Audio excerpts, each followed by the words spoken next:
Today, everyone, let's talk about something you've probably felt, even if you haven't put it into words. We're going to dive into how social media is kind of changing the whole reason we travel. It seems like we're shifting from collecting memories to collecting content, and we're about to unpack what that really means for us. So, let's just start with the question that gets right to the heart of it.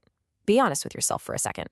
When you think about your next vacation, are you planning a trip for you, or are you, consciously or not, mapping out a content calendar for your followers?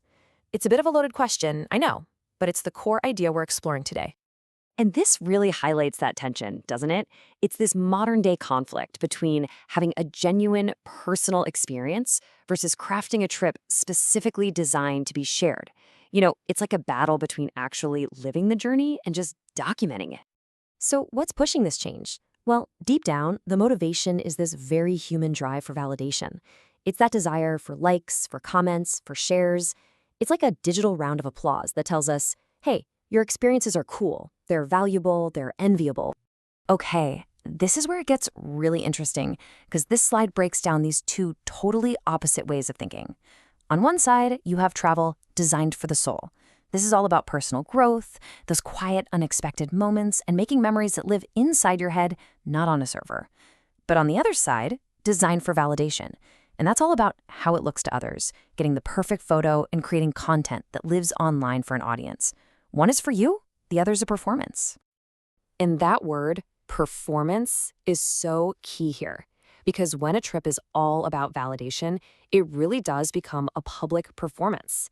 Your vacation spot turns into a stage, and all your followers, they're the audience. So, how does this performance actually play out in the real world?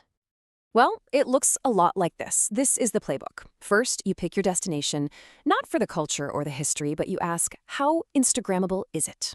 Then, step 2, you find yourself in this gorgeous little cafe, but you're not there to actually taste the coffee. Nope. The mission is to get that perfect overhead shot before it gets cold. And finally, number 3, you might be watching the most beautiful sunset of your life, but you rush through it because you're so focused on getting the perfect video that you forget to actually watch it. Okay, so what's the cost of all this performing?